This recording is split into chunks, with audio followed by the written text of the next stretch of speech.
Guys, I'm really starting to love this series, and not just because it's an exercise in talking about hidden horror gems that otherwise deserve much more credit than what they've garnered, but because over the course of this top 5 series, it's turned into much more of a compendium of horror cinema than anything else. Our own Necronomicon of forgotten horror cinema that for the most part you've all had a hand in compiling. So in that respect, good job guys, thank you. This is important work, and whilst it's not the easiest job, someone's got to do it. Part 6, let's roll. Hello horror fans, what's going on? And once again, welcome back to the Scariest channel on YouTube. Top 5 scary videos, as per usual. I'll be your horror host, Jack Finch, as today we curiously take a look at the top 5 scariest forgotten horror movies, Part 6. Whew, what a clip.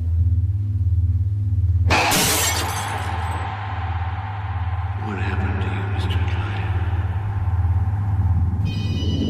For the curious amongst you, that clip was from 2002's The Mothman Prophecy, starring none other than Richard Gere as a hard-knuckle journalist on the hunt for one of the most renowned creatures of folklore and urban legend, and he's got a grudge or two to settle with it.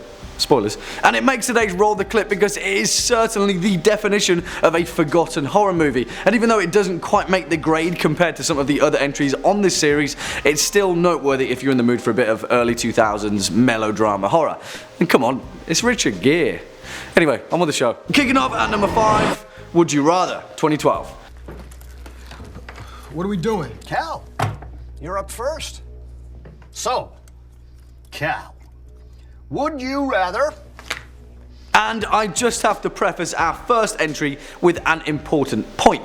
This film, in my opinion, was wrongly scathed by critics, and after delving into the critical response of 2012's Would You Rather, I'm fairly certain that 90% of them didn't even watch this movie. Because on the surface, this film is a stereotypical B-movie, torture porn-esque thingamajig, but it's not that at all. It's really not. In fact, this film encapsulates a surprising intellect wrapped up in a comfortingly simple narrative, but most importantly, it's entertaining. Also, this film features Rob Wells, aka Ricky from Trailer Park Boys, and if that hasn't sold you for it already, you need to reevaluate your life choices. Also, rest in peace John Dunsworth, you were a credit to the human race.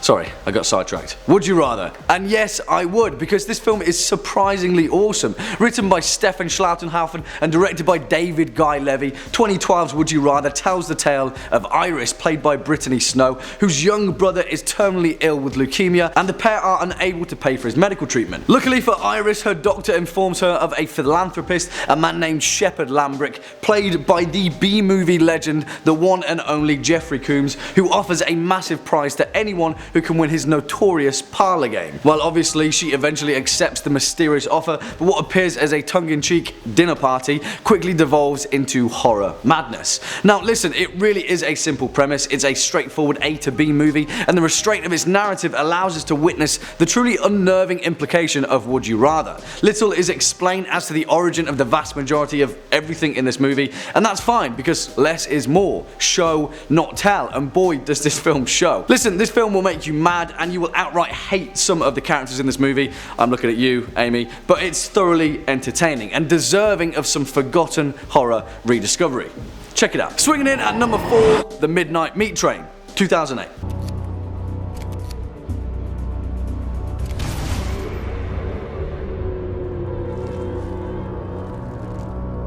And this film is forgotten, although it only came out a decade ago, mainly for the fact that a long line of worthy entries into the hallowed halls of horror cinema have sadly suffered from the old pitfall of what I like to call straight-to-DVD syndrome.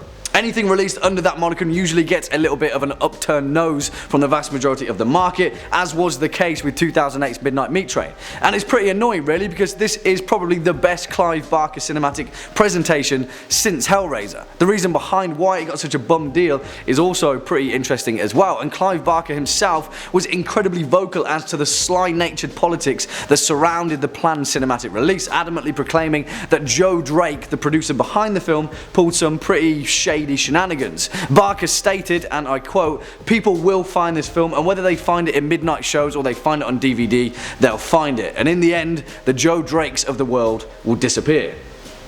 That's pretty poignant, right? Directed by Raihu Kitamura with a screenplay by Jeff Bueller, The Midnight Meat Train is based upon the Clive Barker short story of the same name, and it tells the tale of Leon, a photographer with an eye for the urban landscape who unwittingly saves a woman from being sexually assaulted in a subway station and then finds himself face to face with a man named Mahogany who butchers his victims on the last train conveniently at midnight. Again, much like our first entry, this film is pretty straightforward in its approach, and although it's not exactly A to B, it gets there in the end with some quintessential Clive Barker gore and body horror. Also, the final act of this film was absolutely torn asunder, but don't believe the drab because I enjoyed it and it's everything that Barker would want in a horror story. Also, the cast of this film is fantastic, starring Bradley Cooper and Leslie Bibb as Leon and Maya respectively, but the start of the show goes to the one and only Vinnie Jones as Mahogany the villain, because it's Vinnie Jones, guys, and anyone who's played for Leeds United and then stars in a horror movie is a pretty good guy in my book. Next up at number 3, The Serpent and the Rainbow, 1988.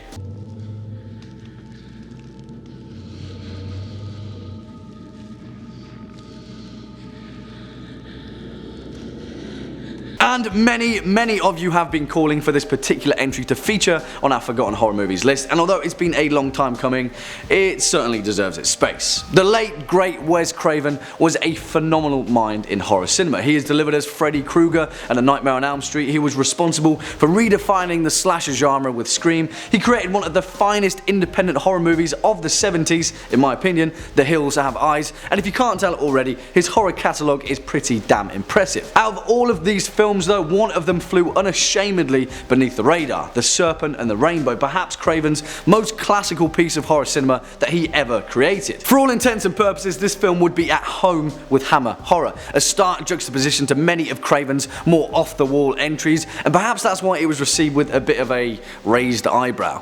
But forget about that, because this film is fantastic, and for lovers of classic, slow-crawling, narrative-driven supernatural horror, The Serpent and the Rainbow stands out as one of Craven's most accomplished and complete works. And let's not get ahead of ourselves, because that's down to the fact that this film is loosely based upon the 1985 non-fiction novel of the same name by a man named Wade Davis, an ethnobotanist from Harvard whose incredibly intriguing journey to Haiti shared some insight into the very nature of voodoo and the folklore of the zombie.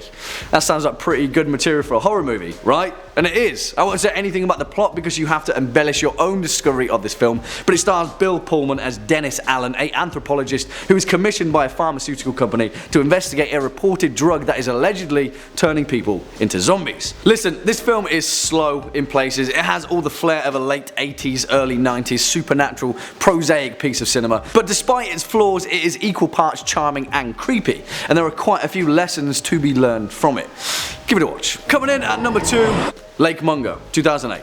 Are there any memories from that night that stand out for you? I remember we had the porch light on. Still do, actually, just in case. And for the astute top 5 scary viewers amongst you, you'll know that we've already featured this film once before in our top 5 scariest Australian horror movies list, but if you didn't get the point then, perhaps you'll get it now, because it's true what they say. Lake Mungo may just well be the most impactful ghost story that you've never seen. And whilst I dislike clickbaity sluglines like that, it's actually pretty damn accurate. And although it pains me to agree, the hype machine of the internet got this one bang on the money. Lake Mungo is terrifying, both psychologically and physically, and without trying to do so, I think it managed to redefine the very origin of the classic ghost story. How do you do that? Well, of course, everyone's favourite love-to-hate horror subgenre, found footage. This film is a mockumentary, but more importantly, this film understands why it had to be a mockumentary to tell its tale, rather than just being a mockumentary for the sake of being a mockumentary. I've said mockumentary too many times, so let's stop saying it. Written and directed by Joel Anderson in his debut feature film, may I add, which is an impressive feat on its own, Lake Mungo tells the tale of an Australian family, the Palmers, who are wrapped up in devastating grief after their 16-year-old daughter Alice drowned while swimming at a dam near Ararat near Victoria, Australia. What then unfolds is a slow burning examination of a teenage girl's life that then gradually gives way to the supernatural in an exploration of what a family can go through during a time of tragic mourning. Without digging too deep beneath the surface either, because it should be experienced without too much prior knowledge, Lake Mungo is just a straight up incredible horror film. It's well executed, its script is painfully original, and the naturalistic approach that Anderson employs with his cast of relatively unknown actors only lends itself to being one of the most authentic found footage films in horror. And whilst that may be a broad claim, I still stick to my guns. Lake Mungo is deserving of one of the finest films to ever emerge from Australia, and if you know anything about that place, they make some pretty damn good horror films. And finally, coming in at number 1 spot, Bug, 2006. They devised a plan to manipulate technology, economics, the media, population control, world religion to keep things the way they are. I've been waiting for a while to feature this particular entry, and truth be told, I've never quite known where to fit it in. So let's stick it right at the top of the pile because this film is fantastic. 2006's Bug, in many ways, is a film like no other, and I'd be reserved to feature it on this list without a disclaimer of sensitivity because this film is really harrowing. Honestly, I don't say it lightly, Bug is a disturbing piece of cinema. And not because of any overbaked moments of gore or gross out, although there are a few of them, but because of two people, Michael Shannon and Ashley Judd, the two leading actors of this film, whose performance throughout is some of the finest acting in the whole of horror cinema. By performance alone, if any horror film should be worthy of an Oscar, it should be this, but it isn't, so forget about the Oscars, no one cares. Directed by the remarkable William Friedkin and based upon the stage play of the same name by Tracy Letts, Bug tells the tale of Agnes, played by Ashley Judd, a lonely waitress who lives on her own in a rundown motel in rural Oklahoma, who is grieving over the disappearance of her young son some years earlier. Soon enough, she is introduced to a man named Peter Evans, played by Michael Shannon, a recently discharged soldier on the run who claims to be evading the US government after he was the subject of biological testing whilst he was in the military, and is convinced that his body is infested by bugs that live beneath his skin. Now, I won't say any more, but in many ways this film is one of the starkest depictions of mental illness ever captured on film. By imagery alone, it falls in line with several classics, Jacob's Ladder and Requiem for a Dream to name a few, and if that gives you any idea as to where the benchmark of this film is, it's bleak. This film is bleak and kind of hopeless, but it's delivered in a manner that never dehumanizes its characters, and in some cases there's a strange charm to it. Honestly, Bug is genreless, you can't fit it inside a box, but the end result and the process is a horrifying experience. And I will say this again, Ashley Judd and Michael Shannon are phenomenal in this film.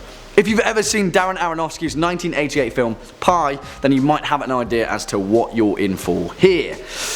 Give it a watch. Well, there we have it, horror fans, our list for the top 5 scariest forgotten horror movies, part 6. What do you guys think? Do you agree, disagree, have any more to add to this list? Then let us know your thoughts down in the comment box below, as well as any choice picks of your own. Before we depart from today's video though, let's first take a quick look at some of your more creative comments from over the past few days. Doug H in VA says, forgotten because not a single scary pic or clip here, and an obnoxious Englishman who is not an announcer.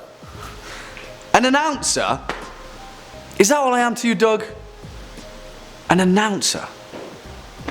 Well then, I'm well and truly vexed, so on that note, unfortunately that's all we've got time for in today's video. Just stick around all the way until the end. If you were a fan of this video, or just top 5 scary videos in general, then please be a dear and hit that thumbs up button as well as that subscribe bell, and I'll be seeing you in the next one. As per usual, I've been your horror host Jack Finch, you've been watching top 5 scary videos, and until next time, you take it easy. But not you, Doug.